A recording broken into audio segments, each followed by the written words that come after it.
Yes. Okay, so I got three coaches here, all kind of for the most part veterans of gridiron. Got Aaron, got Kendall, got myself, Jeff. I think everybody's had some experience building teams up from nothing, bad years, good years, worked on the draft, the whole 9 yards. So, my purpose of this is I thought for a long time. So I'm a military planner in the Navy, but I work for the Marine Corps most of the time, and I kind of wanted to just talk about planning and stuff for some of the junior coaches because I think the more the power flips around, the more fun the game is. You know, the more new people are coming up and doing stuff, and there's a lot of churn and more competition. I think the more fun it is. I've gone through when I had the chaos. You know, I went through a completely getting pounded like 2-8 season, and the cool part of that was the draft picks on the end of it, which I quite enjoyed and being able to know those. But those seasons are good for their own sake. You know, there's some things you can do that you don't normally do when you're trying to win all the time, where you can play some weird stuff. So I think moving that stuff around. So I came up with this idea. The way I think about the game, that's kind of what I'm gonna hit real quick, and then I'm gonna start into the questions we talked about. Is I think of things through a strategic, operational, and tactical sense all the time. And what that is your strategy is kind of where you want to go. Your operational thinking is how you're going to get there, and your tactical thinking is what you're going to do when you get there, right? I mean, kind of to achieve your goals. And so a lot of today's, for the new coaches who I'm hoping are going to watch this talk, I think with us, I'd like to focus on strategy and operational stuff. How we think about the game and how that affects draft picks, and trading, and when you let guys go and what you trade them for, which I really think is what gets you through the game in the long run. Those 10 weeks of that gets a lot of tactical stuff and it's fun and everything. But this window coming up here, if you don't pay a lot of attention to it, you're just never going to dig yourself out of the cellar. So with that, the first question I'm talking about, and this goes to another military concept we talk about called center of gravity, is what are your goals and style of play, and how does that affect the formation you gravitate toward and the players you see as key? And I'll just start this off. For me, as everybody probably knows, I like powerful running backs, and I like the run line, grind the ball out.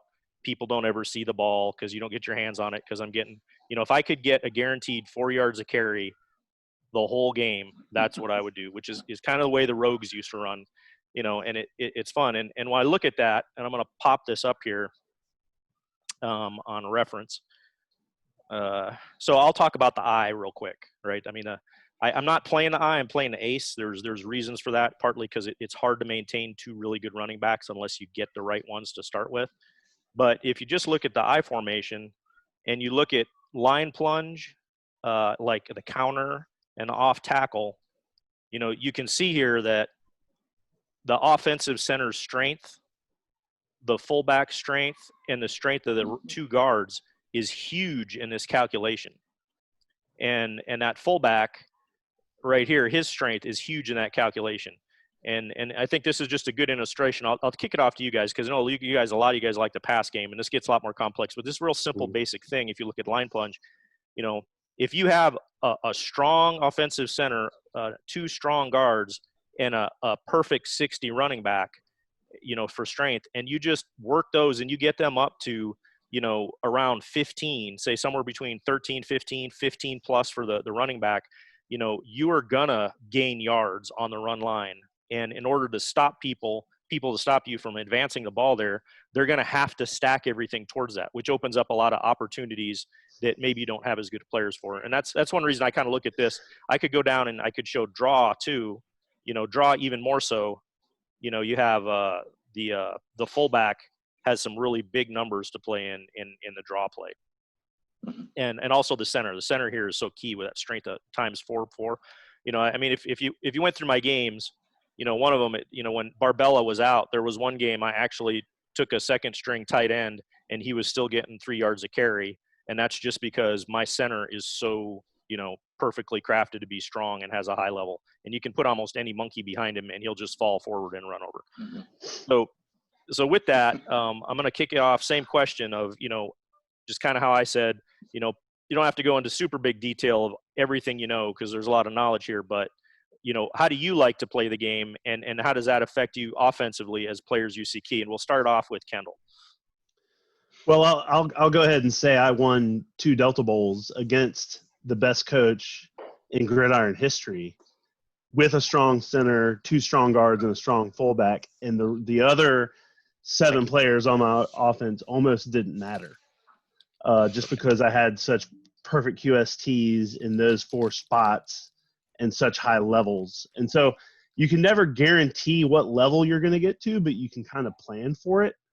But what you can pick and choose when you're entering into a draft, when you're kind of entering into a team building phase, is what you want to try to do. And so I knew all along I was going to run the I form.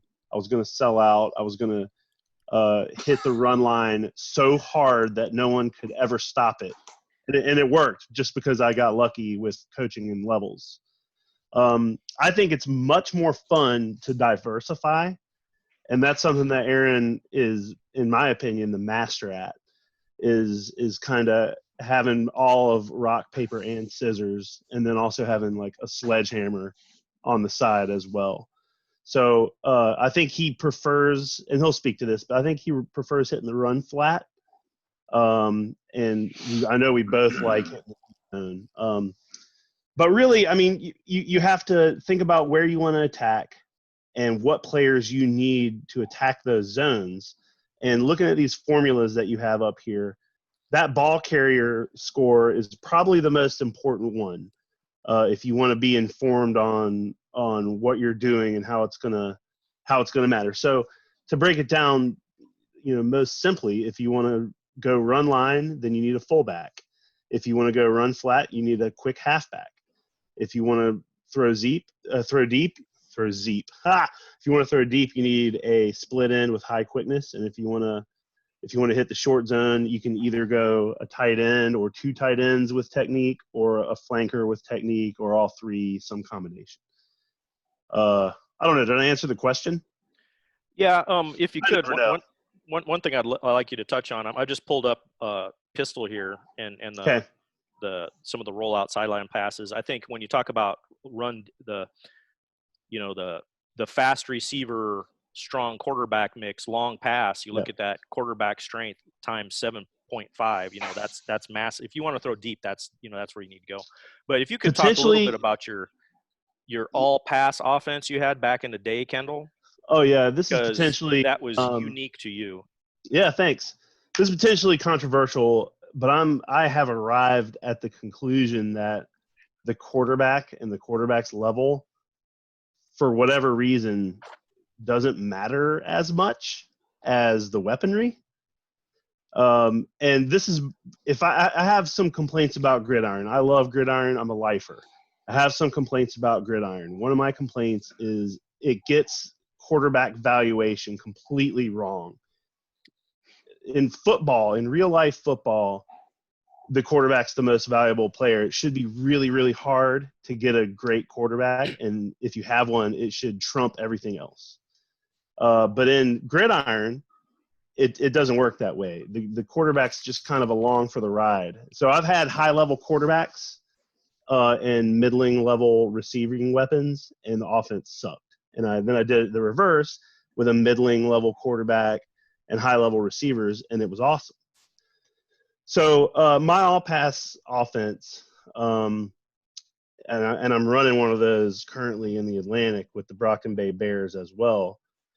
We ran it out of trips with 2 receiving backs, so 2 tech backs, 2 high technique backs. We did designer plays so that those backs were valve options on every pass play. And so it essentially functioned as a running game with the dump offs, and then also opened up the use of the screen to pretty good effect, the use of the quick pass. But anyway, if I'm building an all pass offense, the most important thing, bar none, is the split end. Actually, bar one. You got to have the split end, and you got to have a high level left tackle to protect the blind side. I'd say that's more important than the high level quarterback. Yeah. Yeah, I think the only flanker I've seen that was really outstanding was when my wife played the Boston Titans and she Yep. had Precious Thimble. I mean, if you look at it, he's as far as his tech receivers go, he's far and above anybody else, and that was like getting the perfect draft pick. I'm going to kick this over to Aaron now because I think Aaron was the one who started originating that 20-40-40 concept with a quarterback. I'm not sure if that was you, but for some reason I associate it with your No, offense. it was definitely Kendall. It was Kendall. You Yeah, I definitely mean, with perfected the it a surf and lot, though. spread. Yeah. So I mean, interestingly, I think I've always wanted to dabble in it, but I haven't had maybe the right opportunity. For as long as I've played this, we've always used a strong quarterback, 50 plus strength, and that goes the same from my team in the Atlantic. We're going to go throw deep. I think Gemini that I have right now on a Lone Star is a 20-50-30 is the closest to a mixed QST quarterback that I've had. But I'm going to go with Kendall on this one. I don't know. It's not clear to me that the quarterback is as important as, certainly not in real life. And I think that was a tough one to figure out, because the formulas, especially for the deep zone, suggest the quarterback is really important. But if I'm going to have a level 15, if my levels are 15 and 18 between the quarterback and the split end, I know every time I want that quarterback to be 15 and the split end to be 18. Every time. Every time. I don't know why, but that's certainly how this has played out. For me as well, and Kendall mentioned it, run flat. The reason I've gone that direction predominantly is, and I think I said it in the media once this year, is the hardest zone to defend, the run flat. Because there's stances available, right, for the strong safety, for the outside linebackers, but there's no formation that focuses on stopping the run flat. There's nothing. You look at the formulas for all of the defensive formations that are available, the variance from one to another for run flat is minute, whereas the difference for the run line is significant.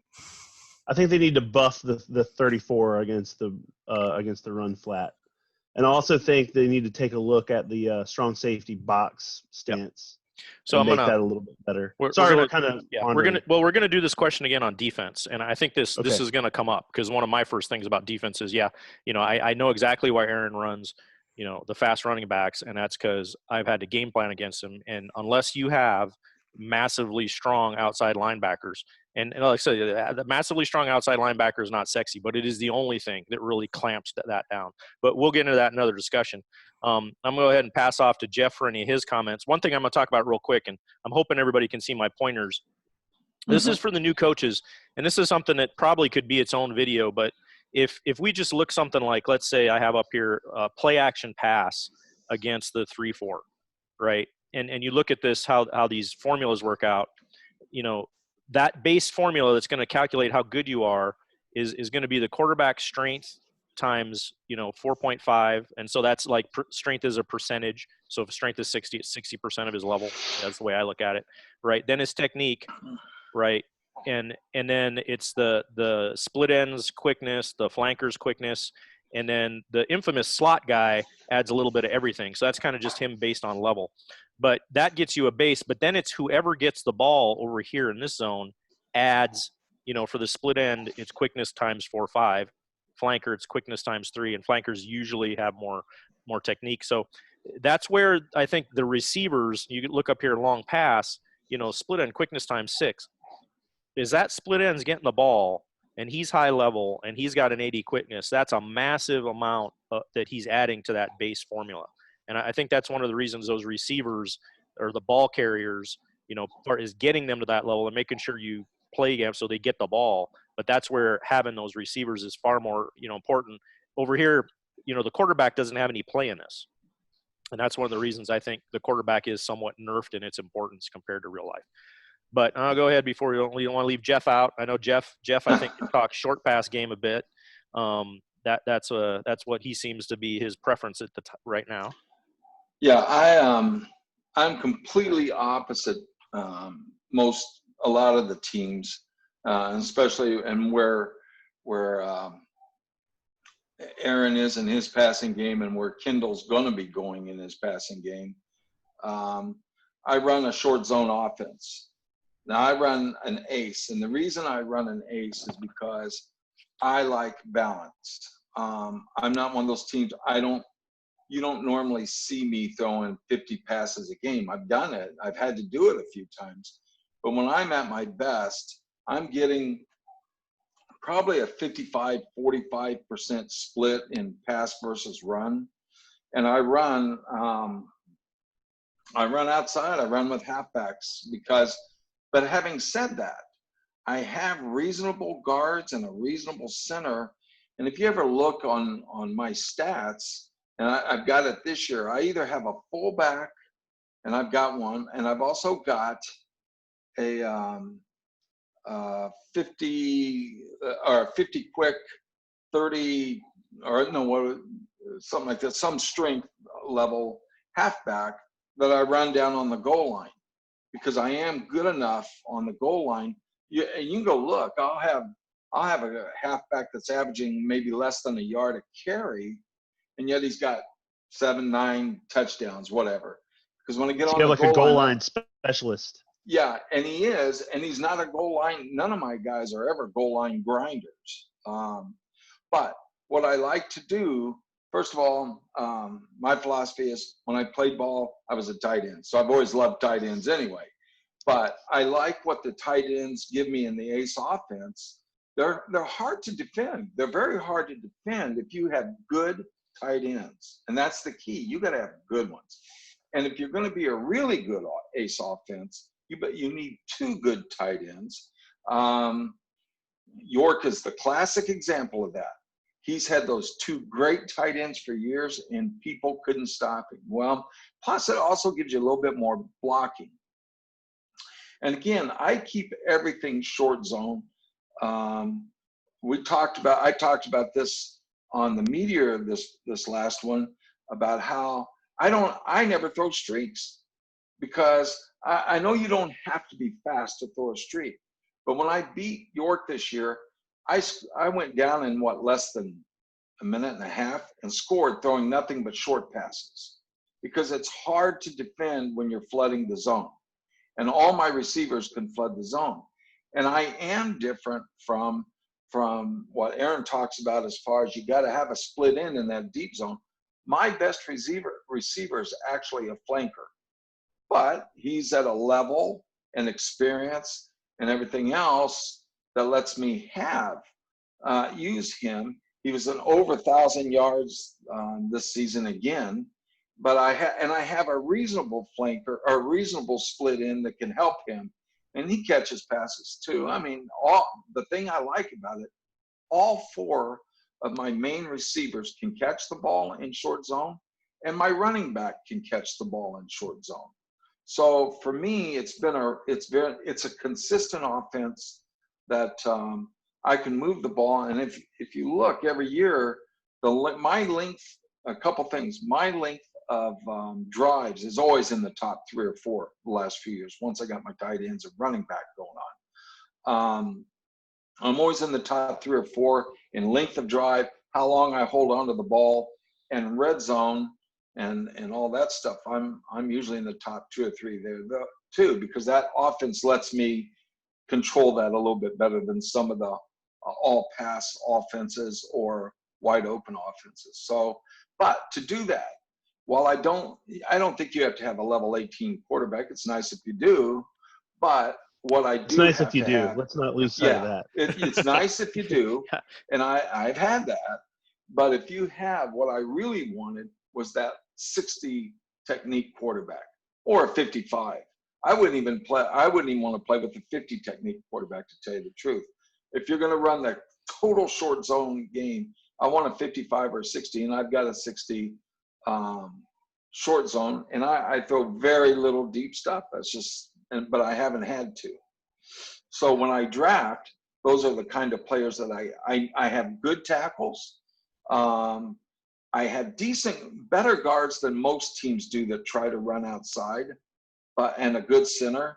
But I've had real good tackles that could get it done for me. And that was my transition phase this year. I was yapping about and bitching about all season, was that my tackles, we're going to have to do some things there, and things will change there. But I'll be an ace team next year. I make no secret about it. It works for me. I run it. It runs well, and that's what I'm going to keep doing. And running backs wise, if you've got a running back that can run off tackle and around the end, as Aaron shows everybody every single season, I agree with him. The halfback's got to be at least a level 15. And when my running back was going to dip below level 15, that's when I made a trade. And when I traded for him, as Kendall knows, because I traded Kendall for Squirrel Knight, who was my halfback that took me to the next level, it was because I did not have a halfback. I had a halfback that had 60 technique or a 60 speed, but he couldn't run with a damn because he didn't have the levels. He didn't have the experience. Once I got a hold of and was able to get Squirrel Knight, that's when my offense took off. And that's when I started learning, oh, gee, I've got to have this kind of guy if I'm going to do this and do it right. Yeah, I think I like the ace. I honestly think if you're just starting out, the ace is one of the easier ones to build to. One of the things I like about the ace is you can get away with one of the tight ends being funky, and those guys you tend to find later in the draft, right? I mean, tight ends, period. A 60T tight end, you have a good chance of picking that up in the second round, right? Whereas a 60Q wide receiver of comparable level is gone in the first round, unless some people just completely miss him. I also think that with one of the things I did with the ace this year is, especially as I had to start worrying about throwing the ball more when Barbella was out, I started using the sideline passes and rollout passes a lot, which tend to work a little better with the tight ends and a little better. Pope's a 40-40 quarterback. And so getting a little bit of that mix in there they can use a little bit of T on the QB, and that gets you some deep zone threats. Because one thing you don't want to do, and this is what I would have done if I wouldn't have screwed up my game plan in the last game, is oh man, sorry about that. Yeah. Well, God. that would be a tactical level mistake of not going through my checklist just before the game. But one of the biggest things Simon has that he sees it, he's going to fix it for next year. But his entire offense is deep zone, right? And if you look at the stances and your entire offense is deep zone, it's explosive. But I'm putting both of my cornerbacks, and they're going to sit there and this will lead into the defense discussion. They're going to sit there in zone the whole time because as soon as it goes extreme, two cornerbacks in zone take away all, they really blunt the breakaways. And then I'm going to probably take, if you don't have that run flat game, I'm going to probably take my outside linebackers because they have nothing better to do. And they're going to sit there and go run deep the whole game. And that's really going to blunt your ability to get that 80-yard hit.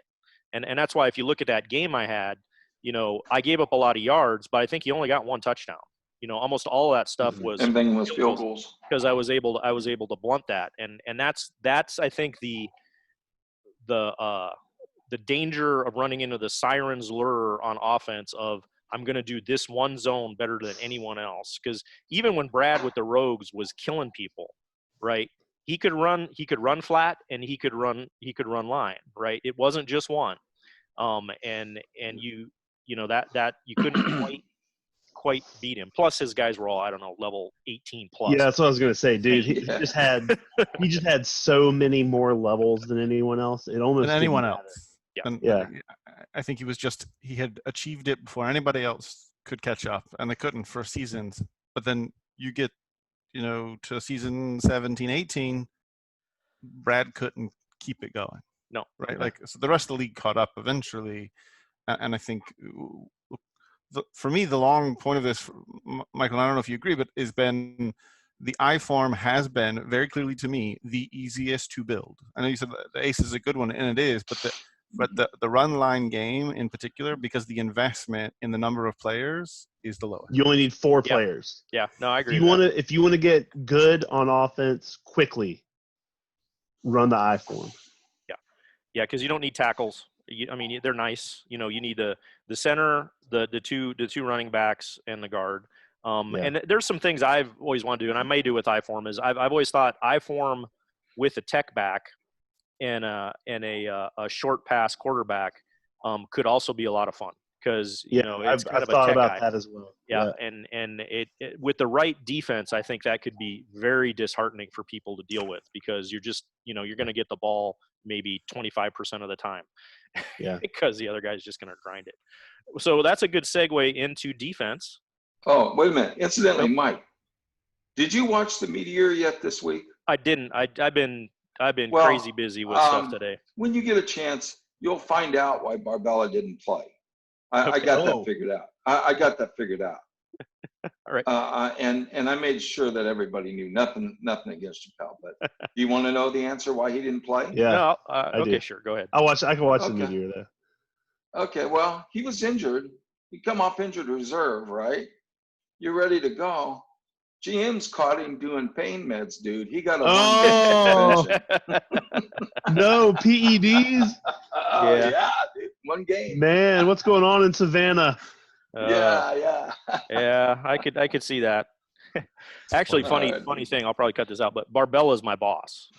So I usually, most of my guys I name after people I work with, but yeah, Captain Barbella is actually the Mar. Nice. So yeah. Also, I was going to ask you, Jeff, did you catch the reference to the 13th Warrior I put in this time in the comments? No. Yeah, you'll have to go back. No, I didn't. Okay, I'll do it. Okay, so going to defense real quick, and I'm gonna turn most of this over to you guys, but to me, and I think Corey said this too, I think when you're talking about newbies, the quickest and easiest one to set up is the 4-3. Yeah.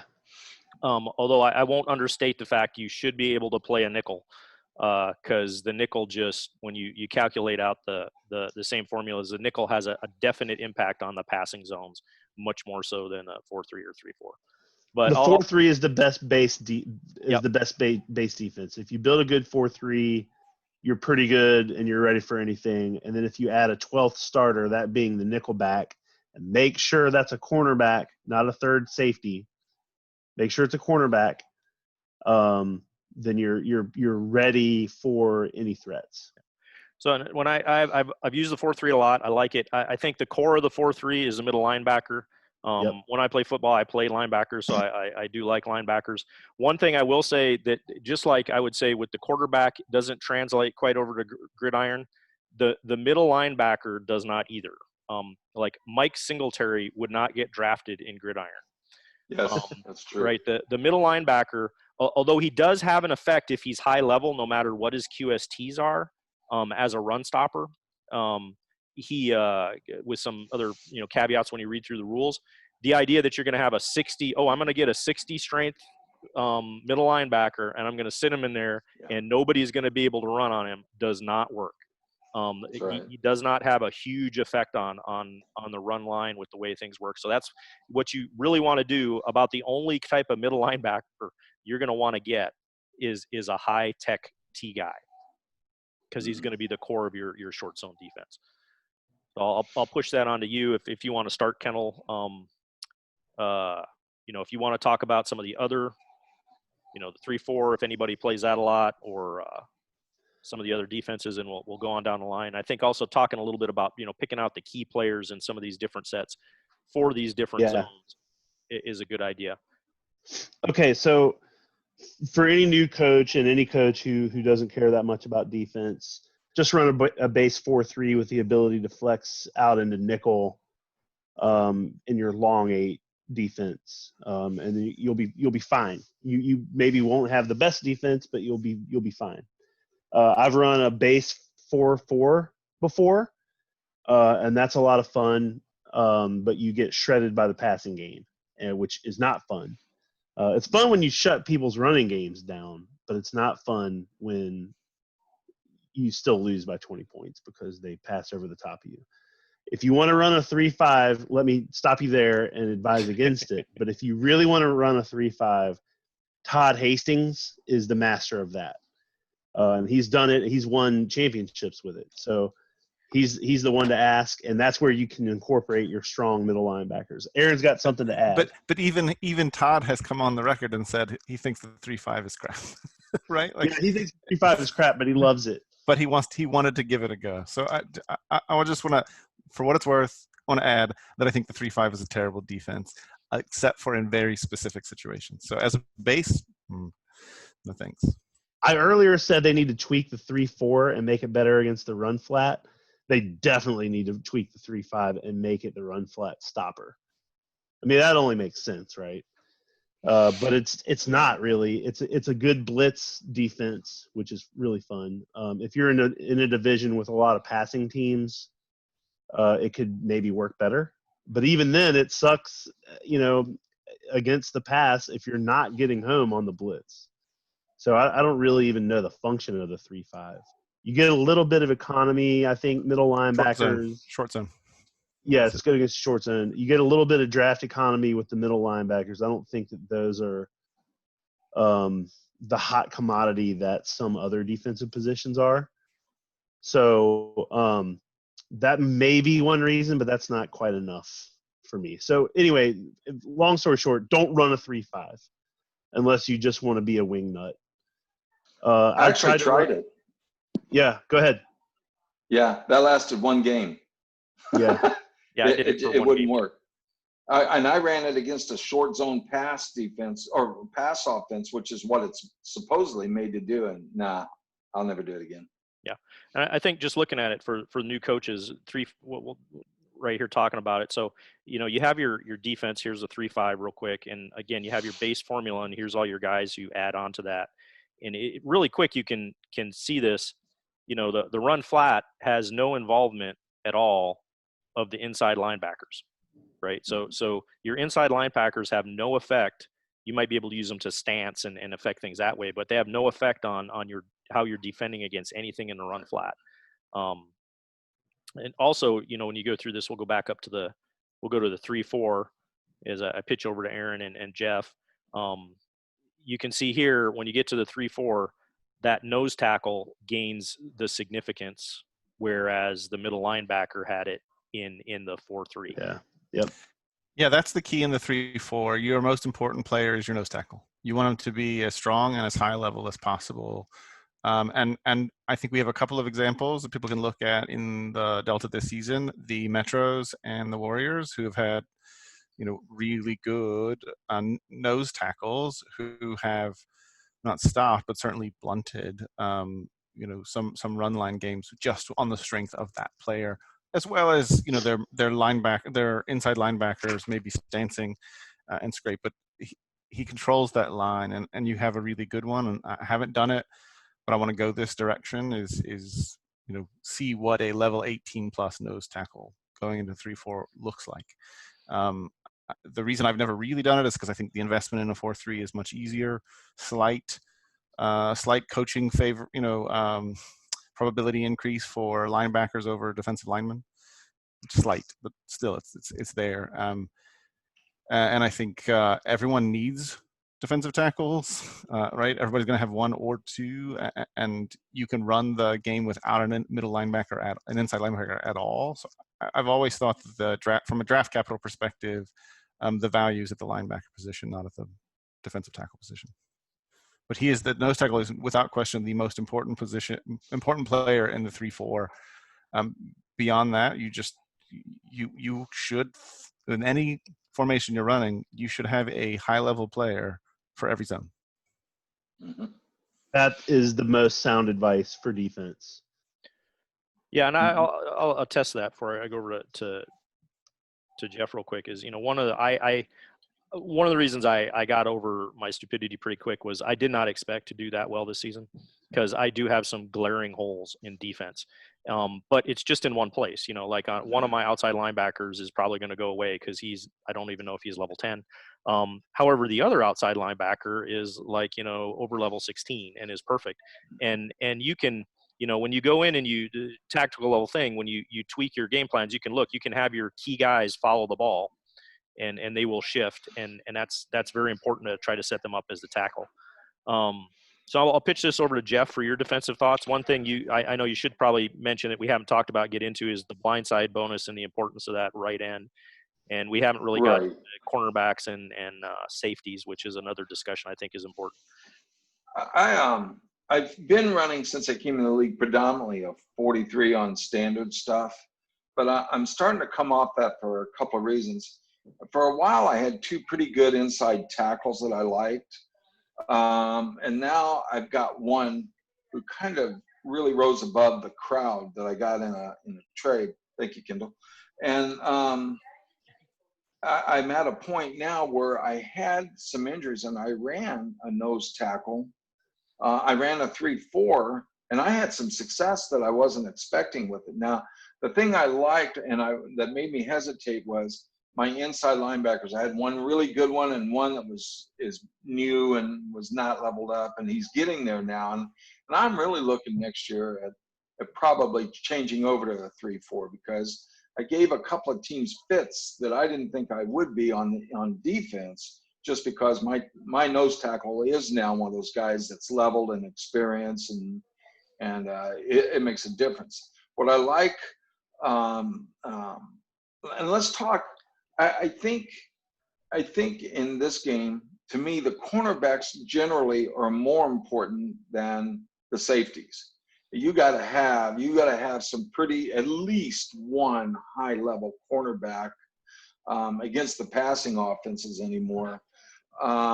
What I have found, and I think Aaron or Kendall, or you can correct me if I'm wrong, didn't this year I used the defense sometimes of the 43, bringing the middle or bringing the free safety up, or I'm sorry, the strong safety up in the box to help out, and you can put him in the box to stop the inside game, or to help. It won't stop it, but to help the inside game. Or you can set him up to help the outside game. And I had some success with that. I was kind of thought that rule helped out a little bit. It wasn't great. I mean, he's not going to have 20. If he's having 20 tackles, strong safety, you got a problem. But I liked him. I liked him in that position at times. And if you're going to do that, it helps to have a strong. I've got a 60 strong safety that I can use. The other thing that I like, and I went to I'd always played a 42 as far as my pass defenses go, but I switched this year predominantly to a 33 for two reasons. One, my defensive coordinator is a 33 expert, and every time I play that defense, I get leveled up a little bit more. And so that helps. But here's where I play against a lot, or have been playing against a lot of teams that are short zone passing teams. And even some teams that are 40-40 quarterbacks that really use short zone a lot. And I found when I went to the 33 and was able to use my middle linebacker in short zone drops against those teams, I had a lot of success. My main middle linebacker had the best season he's had since I've had him. And I used it against, to be honest, I used the 34 against and the 33 against Boston on my last game of the season. And here he was, a team going to the playoffs. I was going nowhere. And one of my linebackers in the 34 defense in the short zone that I used a lot against him had an interception. He hadn't had an interception in his career. So I like what the 34 and the 33 defense actually does for your middle linebacker. If they're good middle linebackers, they will help in the short pass drops. I used him in some. It's what? It's just hard, right? Like, it really depends on where your levels are. Yeah, that's that. Isn't that what it always goes back to? Unfortunately, too much. And sorry, Jeff, I didn't mean to cut you off. No, that's all right. There's a couple of. I know, Mike, you've asked about the blind side bonus. We want to talk about that. What for me, the most underappreciated from my part aspect of defense is the flexibility of how you decide to position your safeties and what their QSDs of your safeties are. Mm-hmm. They're the only position that affects 3 different zones. I mean, it's the only one that has the impact to the run flat, the short zone, and the deep zone. And so what QSDs you have and what their level is, I mean, you can do so many different things with them. And so I think I have not appreciated them enough because they're not the superstar of the individual, but they're the Swiss Army knife. I think when so I'll say I think the best pass defense that's been in Gridiron was when my son played the Silverbacks and had them in Rio.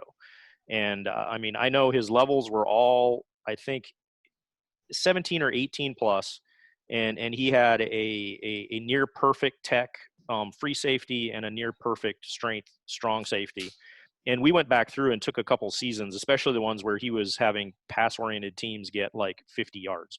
And before they started calculating passes defended for Monkus particularly, and we went back and would read through the text and calculated it out, and it was insane, you know, the effect that that really good tech free safety has on just kind of dampening down, you know, and all these no pass was defended and it just boom boom boom. And so I do think the safeties, just like you said, there's a lot of interesting things you can do with them. Blindside bonus. I mean, I think. Let's let Kendall talk about it because he's got the best pass rush right now. We can call it Kendall, but I think there's two pieces to it too. And I know you played with a fast right outside linebacker, because the blindside bonus is not the same depending on whether you go 4-3 or 3-4. And I think that's a thing to look at. I've always thought if I went to a 3-4, I would want to get one of those, crazy 80 quickness right outside linebackers and have him, blitzing all the time and doing stuff. But I've never had quite the setup to do that. I think you did try it once, didn't you, Kendall? I have it right now, actually. Okay. His name is Sega Baba. And I actually move him to inside linebacker fairly often because it moves the quickness over to technique. You lose levels, but he's just so much higher level than any of my other linebackers that I have to have him in the defense somewhere. But I blitz him a lot if my opponent is passing, and I don't know I can't recite off the top of my head the blindside bonus math. I think probably Aaron could. I don't know what it is, but I know that if you don't have 65 quickness on your right defensive end in a even in an even front, so a 4-man front, you're playing behind the 8 ball. And then if you have a right outside linebacker with some speed, I think it has to be above 40, so thus 45 or higher. Then you get that big bonus when you blitz that individual. So a 65 quickness right end, it coupled with a 45 plus quickness right outside linebacker is a pretty deadly pass rush. My best defensive end, his name is Bunsen. He only has 60 quickness, and so that's been a limitation that I've had to work around. He's by far my best, so if I play him on the right, it's great, but I get a diminished blindside bonus, whereas his partner, Westerland, has 65 quickness. So I've been moving him, around a lot, and I think I've found what works best for me, and Jeff is not going to like it at all next season. No, but I have a question on that. Goodbye, Jeff. Oh, we lose him. Sorry. Oh, there he is. Yeah, somebody's trying to call me. Somebody's trying to call me. They can get out of my life. Here's my question on that. I thought I read in the rules, and Aaron and Kendall or whoever, you might know this. I thought to get that outside linebacker bonus on that right side, he had to have some technique. I thought it wasn't all speed. I think there's a stance piece to that, but it's okay. So the 65 speed quickness right end gets the max bonus if you're playing a 4-man front. Correct. Right. And it's a definite difference. I mean, it's like giving the guy 3 additional levels, when it's insane really what it is. And that has a big effect. I mean, if you play a guy with the 65, even if he isn't super high, you'll start seeing your other front 4 getting sacks because of just the way things work out. Yeah. To get that bonus, and so they lower that if you have a 3-man front, but they give an additional bonus then for the right outside linebacker if he's quick. So that's where it comes in. And I'd have to, again, I would recommend to all new coaches, along with figuring these formulas out, maybe putting them on a spreadsheet, that kind of stuff, things like how pass protection works and how the blindside bonuses and stuff work. Read through those rules till you understand them, because just getting the idea of what's important in your head, especially when you're making choices like trading and drafting is a big deal. Reading through the rules really is hard and really sucks, and I hate giving that piece of advice to people. Instead, what I mean, you're 100% right. You need to read the rules if you want to be at the best. You need to read the rules, but come away from watching this video knowing that you don't necessarily have to know and regurgitate all the rules in order to build a team that's great. Just know that 65 is exponentially better than 60 quickness in your even front right defensive end. And then 60 quickness is exponentially better than anything less than 60. Get a 65 quickness right end if you can. If you can't, then you have not maximized your defensive line. And I think that that's enough to go on. Yeah. Am I wrong? No, I think No. what's been most telling to me this season is that I have really good cornerbacks right now, but my pass rush is not where I'd like it to be. And you see Kendall's pass rush is doing exactly what I'd want in terms of affecting the pass defense as a whole. And I think that's the piece that I was missing this season, is that the pass rush wasn't there, and the corners, while they're good, it wasn't enough because I just wasn't getting enough pressure. Yeah. Being someone who has tried to recruit a bunch of different people to play Gridiron, it's really hard to say, hey, come play this fun game with us. Here's this rule book to read. The rule book is not an easy read. It's not a beach read.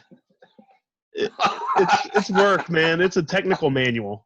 Yeah. You kind of have to break it up. It's kind of like if you play other games. Like I still dabble in D&D. Used to play it a lot, but you don't necessarily read the book from front to back. You're like, oh, I got to deal with this particular mechanic, and then you sit down and you really have to figure it out.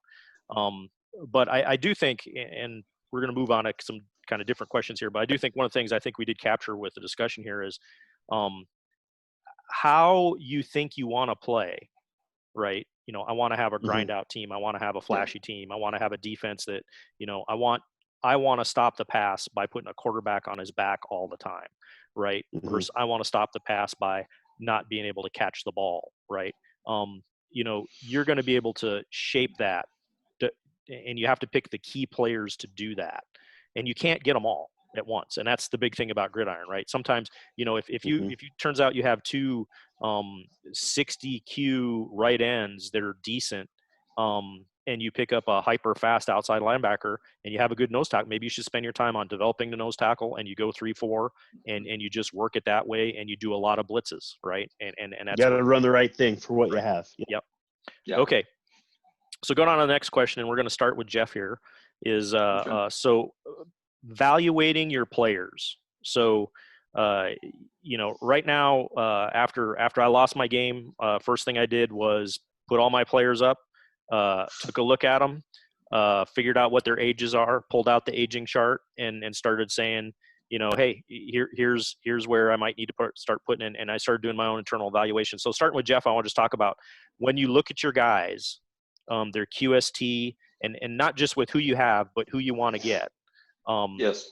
How you balance, the position, what their QST is, what their level is, and where they're at in the aging, on whether you're putting up for trade, you're just going to retire them, or you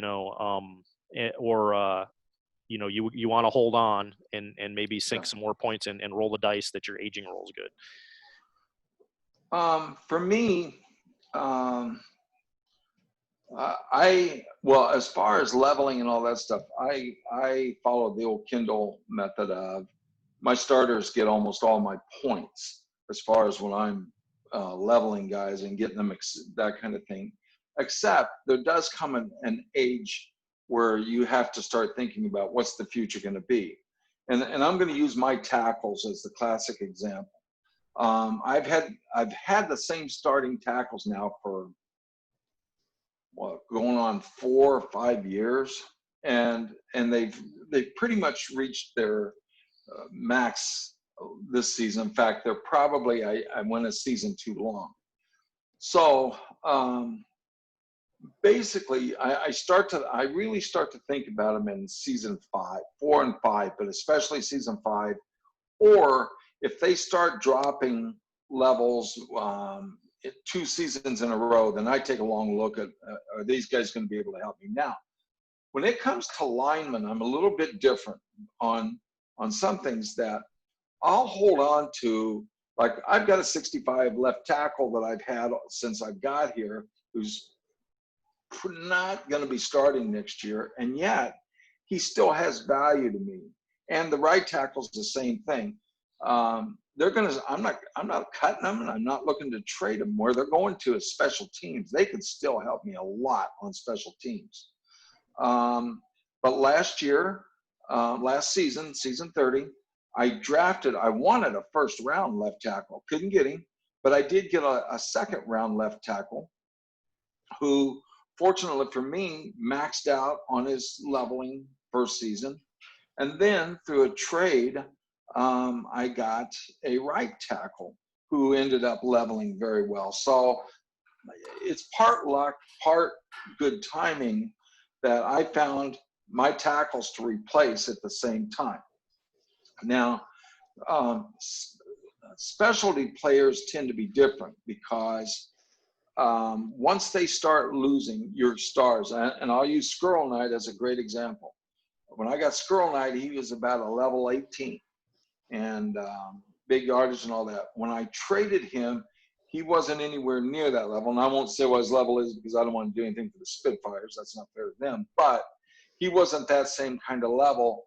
I could have got another couple of seasons out of him for him, but instead I ended up getting 2 draft picks for him. One that helped me immediately and one that I'm going to use this year. That'll help me get players too that are reasonable draft picks. I didn't get first rounds for him, but I didn't expect to. That didn't bother me. So specialty players, wide receivers and running backs, to me, when they start going downhill, If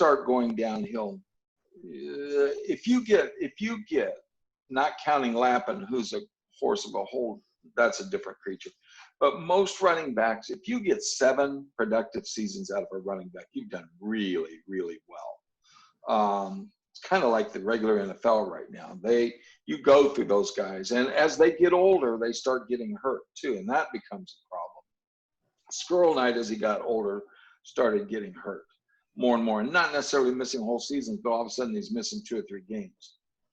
So when it comes to drafting, I'm the old Bill Polian used to run the Colts method of first round. I usually look for one of 2 things: the best specialty player I can get or think I can get, or if the only guy I've ever targeted or tried to target position-wise was last season for a left tackle. That's the only time I've really looked hard at taking a lineman, because I needed the left tackle. I think is the most important line position, offensive line. If all those things are in sync, then on defense, I start looking at defensive tackles, 65 defensive end, and then I look at cornerbacks. Cornerbacks, defense, you can sometimes hold on to longer. Because, like I said, depending upon the player and the way the game is today, it's not that I won't look at a defensive back, but any of the positions I draft, I'm looking for an E or a Q, if at all possible. And you can get them, unless you're down in the, say, 28 to 32nd spot, sometimes you might not be able to. But in my normal draft, like this year I draft 19th, I still feel like I can get a good Q player, maybe an E, but I can get a good Q player, but I will look to see, and that's draft-wise. Now, trade-wise, that's a whole different thing that I'm sure we'll talk about in a minute and come back to that. But that's what I'm looking for. I want my best skill players should be early round players normally. So I've got a pretty simple set of rules. Don't draft bad QSTs prior to the 4th round. Don't draft a guard or an outside linebacker in the 1st round ever. if you can help it. You did. Because I know I've done both. I've done all this. I've broken all these rules multiple times, but just from drafting enough, I've arrived at a pretty simple. It's hard to kind of explain it though. Like that. Like I don't think I would ever draft anyone below level 6 in the first round, no matter what. But unless they were elite. I don't know, Aaron. Aaron, take a shot. Shoot your shot, player. You're muted though. I've drafted an elite player that was level 5 in the first round in the Atlantic. But yeah, I mean, elite players are a totally different thing, and player valuation comes down to roster management for me. Yeah. Right. And what that churn is.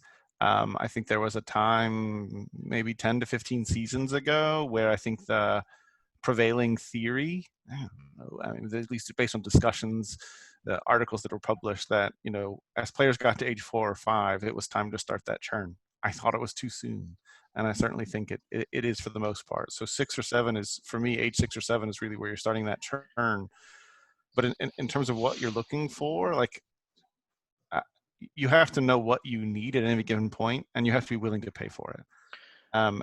And in terms of what am I offering, what am I getting, the vast majority of the time I'm going to be trading picks, because the player who is already ready to play is a better investment for me than those draft picks that just hold potential, if I'm ready to continue to try to win, right?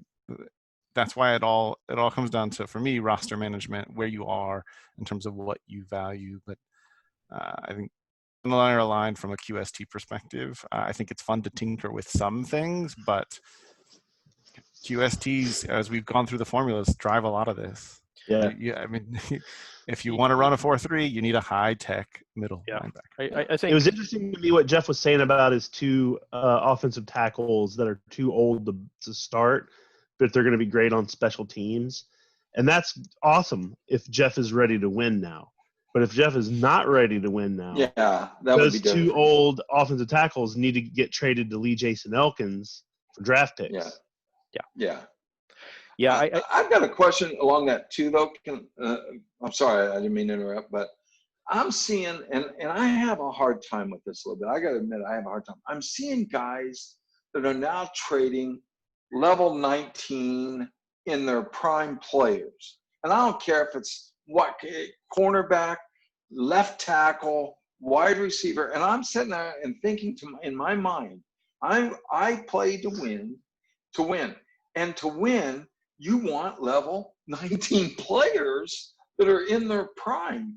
And I guess I have a hard time saying, well, I'm willing to trade this guy for 2 first-round draft picks. Well, that's great. But to me, if you're trading level 18, even 16, 17, 18, 19 players, unless you're radically changing your offense, you're never going to be a championship team doing that.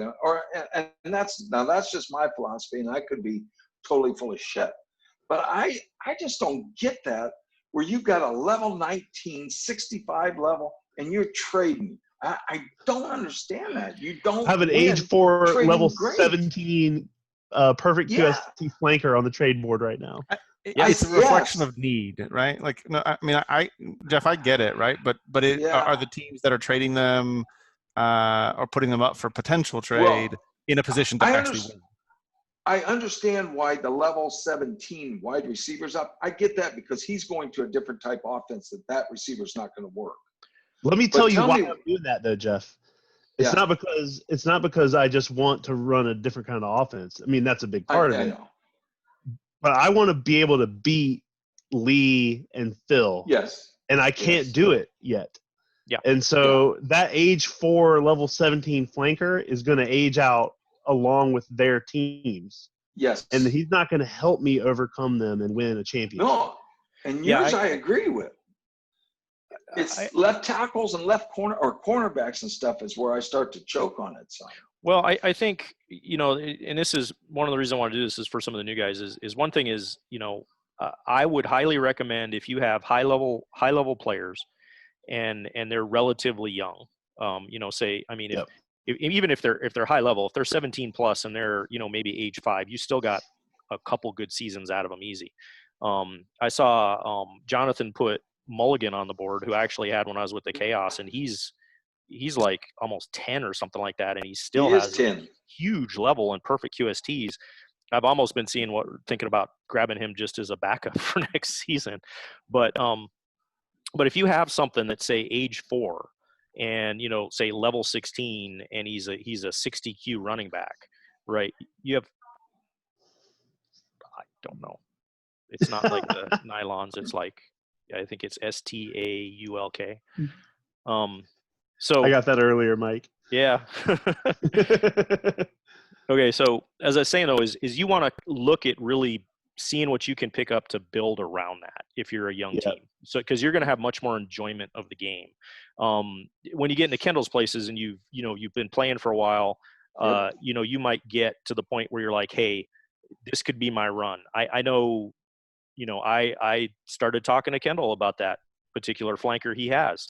And I have a pretty good level 1 player, which may fit into his offensive scheme, and I may throw some draft picks on that, you know, because that could be a person who really makes my team exceedingly dominating next season, right? And once you get to right that at the tipping point, especially as we get more competitive, I think you got 1 or 2 shots at a bowl, and then you're going to be probably looking at making some changes to get into a next cycle.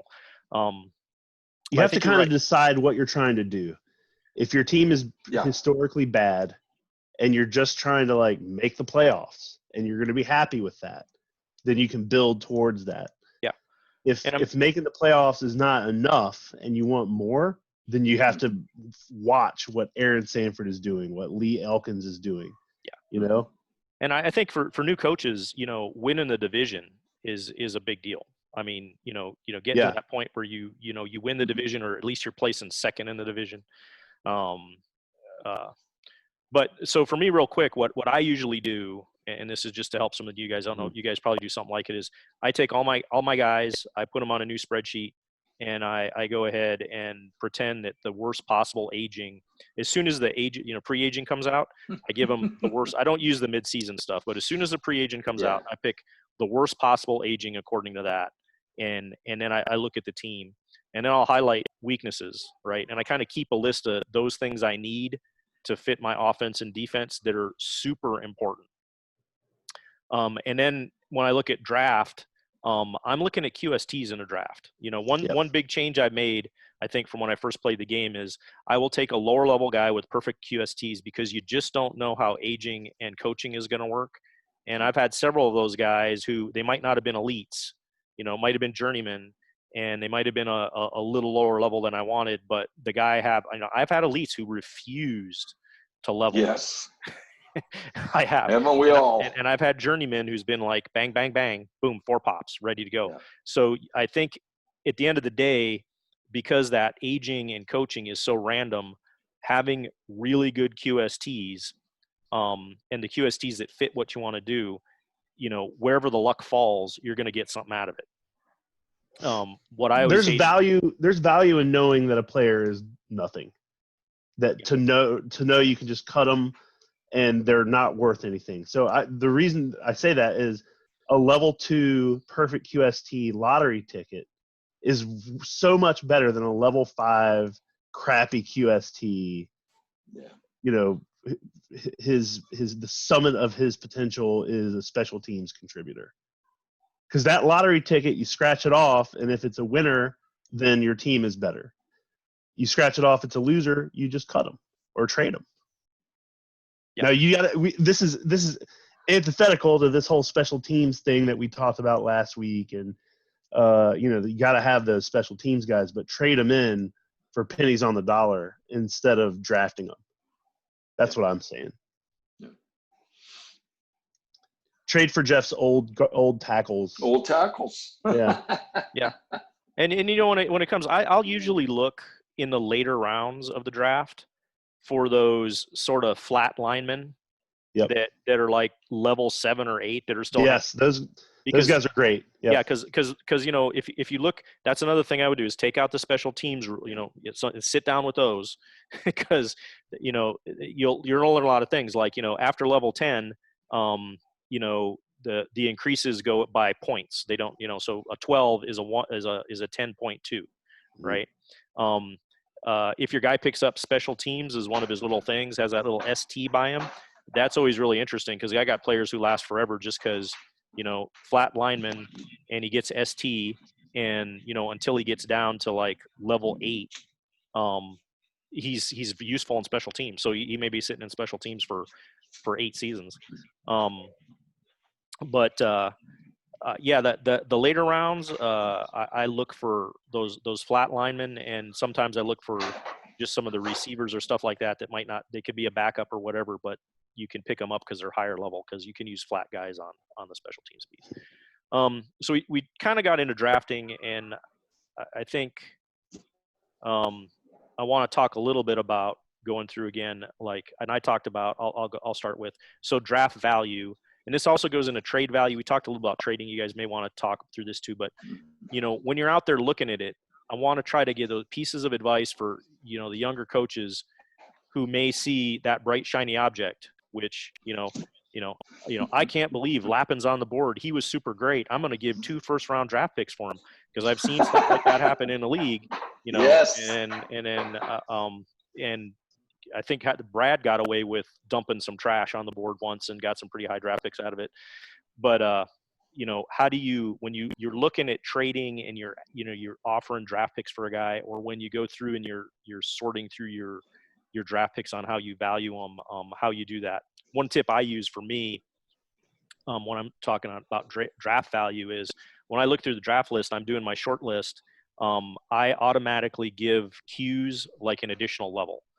You know, so instead of saying, yeah, they're elite or whatever, I just say, okay, they're 1 level higher, right? So a 7th level Q is like level 8 for me. And then I'll usually add 2 or 3 on the elites. And then I'll start ranking them and put everybody on there and rank them through the short list, you know, starting with the high value, perfect QSTs. And then I'll kind of sort down through there. We'll go ahead and start with Aaron this time. Yeah, I think I do something similar in terms of evaluation. Whenever we're coming to the draft, and in both the live, which I know we're not going to do this fall, but the live and the spring draft, you're always going to have the ability to shortlist and at least start putting together your ideas, even if you're going to attend live.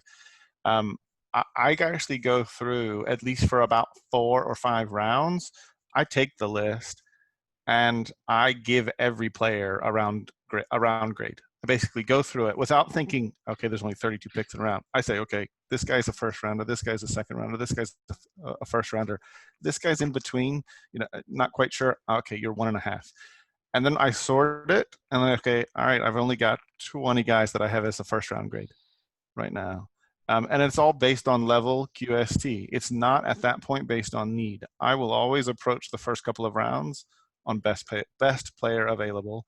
If I can get it to fit my team, great, but always best player available. And I'd certainly welcome Kendall's thoughts, because I think we've diverged on this from time to time in terms of our approach. Because I'm willing to draft a guy that I do not need in order to trade him later. I have drafted for need only and been worse than the La Jolla Lone Stars. So I think I'm more aligned with Aaron now than I ever have been when it comes to this kind of philosophy. Those top 10 picks are probably the most valuable picks in the draft. Yeah. Give or take any given season, right? Sometimes it's maybe only 6 or 7 deep. Sometimes it's 15 players deep. But if you have that pick, and depending on what's available, once the full draft list with college players is out there,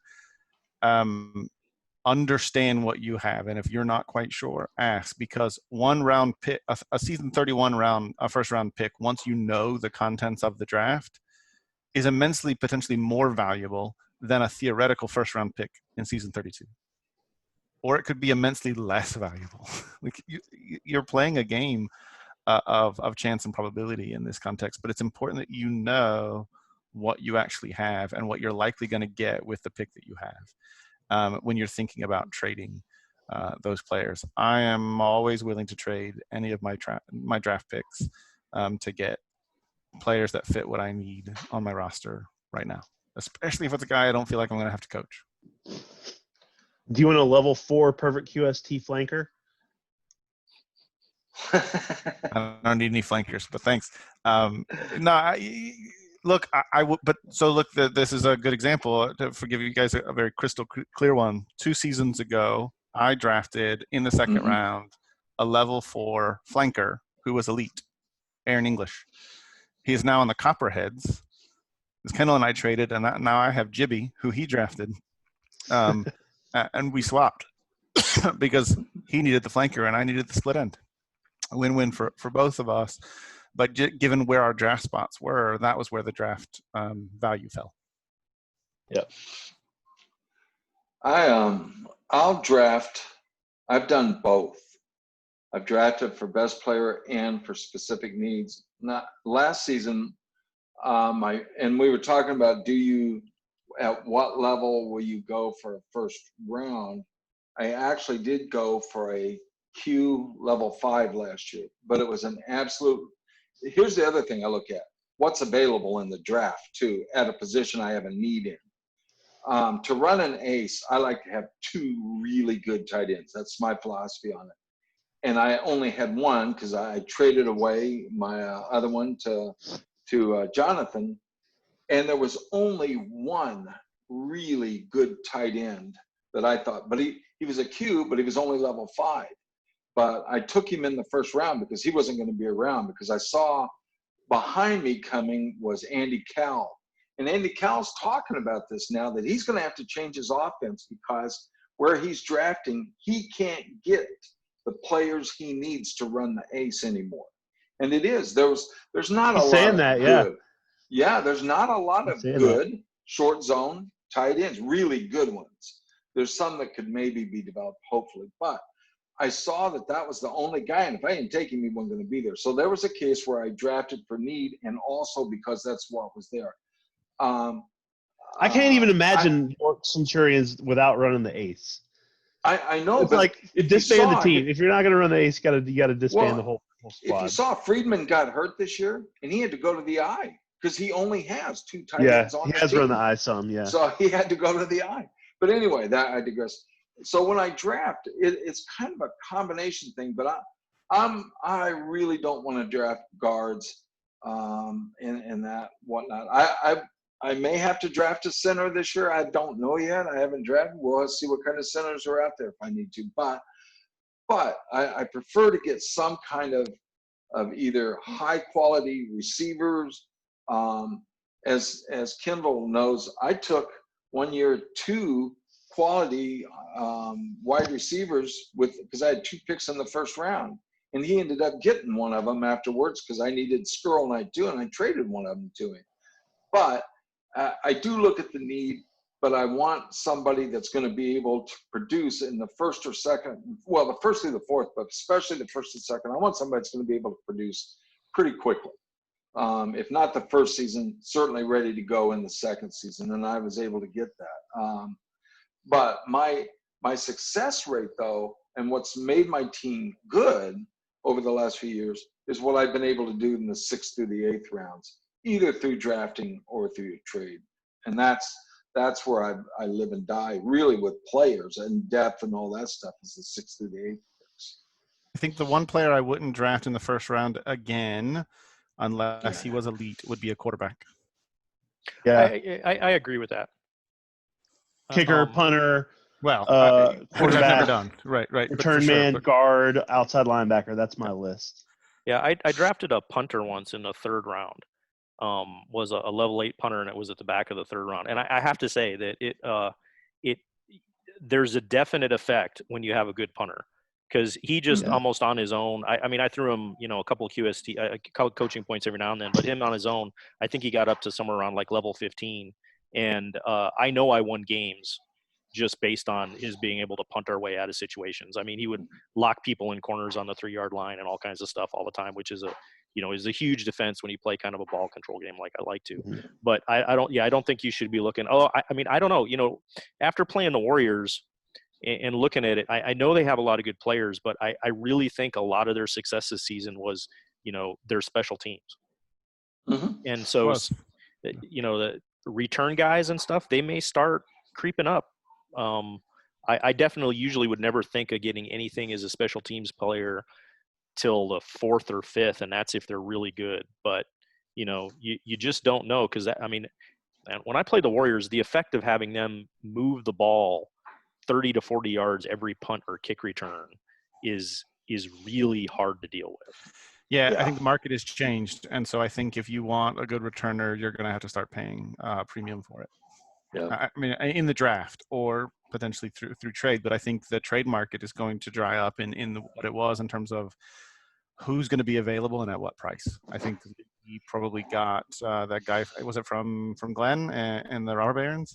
Was probably the last vestige of something, a time gone by, because I think people have now realized the immense power of a really good return game. Kendall? I'm perfectly happy to let this returner boom occur with me on the sidelines. I'll draft a wide receiver in that spot. But I think that this is a good point, though. Find your own draft economy. Find players that have QSTs that most people don't want, that you can use and that you do want, in order to be able to draft starters in the 5th round, in the 4th round, and get value from that. So, like, if you're okay, if you feel like your offense is okay with a 50-50 guard, that's a good thing, because you can draft those guys at level 6 in the middle rounds. Whereas if you know you need to have a 65 strength guard, then you're blowing 1st and 2nd round picks on them. And that, I can speak from experience, sucks ass when you're drafting guards in the 1st round. If you want to hate a player and resent the player for their entire career, you draft them in the 1st round, and then they're just like a guard, who just kind of like sits there. Yeah. Rookie, you have something to say. Sam Trench. Come on, right? Like, Sam Trench is overrated. Yeah. The only Hall of Fame guard. Yeah. I would have a hard time drafting line. So the only line I would draft in the 1st round would not be a guard. I mean, a left tackle, a 65 left tackle, if you want to pass and you any type of long pass game, you don't want the quarterback on their back, you got to have. And that'd dump a 1st round draft pick, and a center, right? A super strong center, high level elite, will completely make your running game. That's true. Except for those two, I don't think I'd be very leery.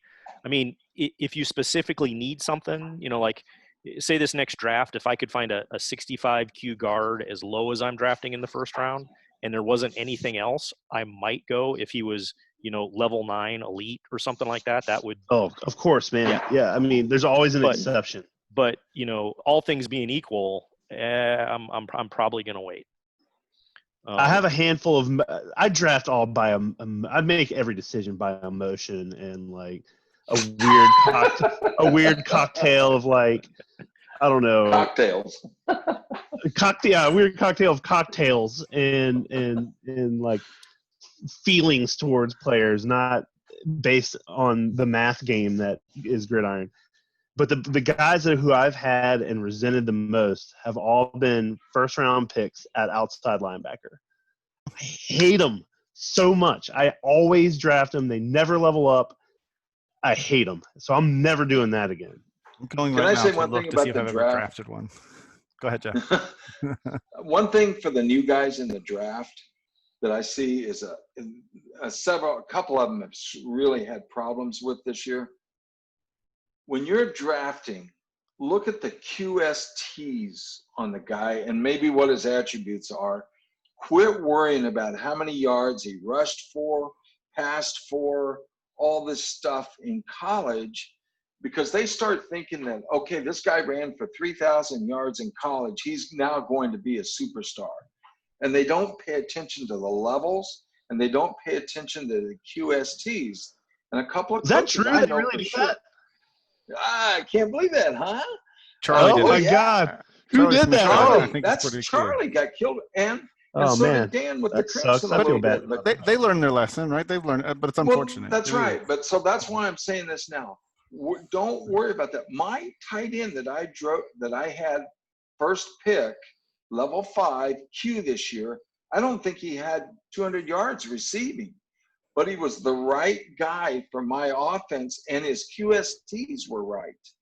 And I took him, and he not only did he do well this season, but he also he aged right off the bat well, and then he maxed out on his levels and has been a very productive player. So Yeah, that's coaches, the summary, new right? coaches. That's it, Jeff. That's the summary. Don't pay attention to anything that happened in their college career in the GCAA. If they're coming from the GCAA, it is completely irrelevant to their productivity in the pro game. Agreed. Look at their level and their QST and their attributes. And their Level, potential. QST, attributes. Potential. That's all that matters.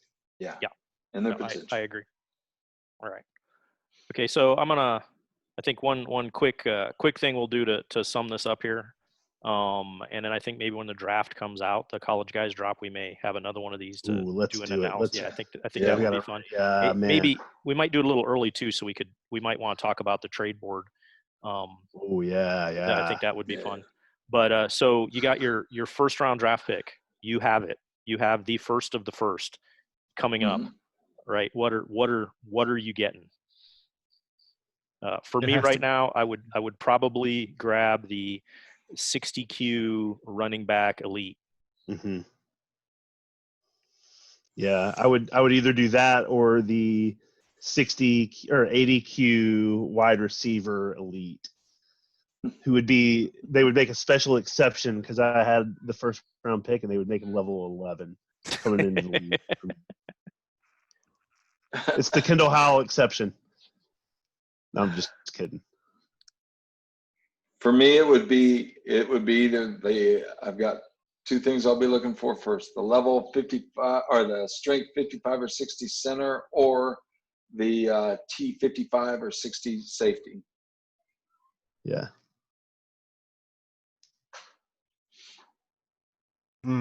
This is it obviously so much depends, but all other things being equal, any of those things, right? But not much beyond it. But look, if you have the very first pick, that player should have an elite tag. Yes. Unless there's only like 2 in there and their QSTs are terrible, you can consider moving on because maybe there's a level 9 perfect QST quality player that is a perfect fit, right? Yeah. A right end, a left tackle, but if all these things are available, I'm going to take the quick halfback as well.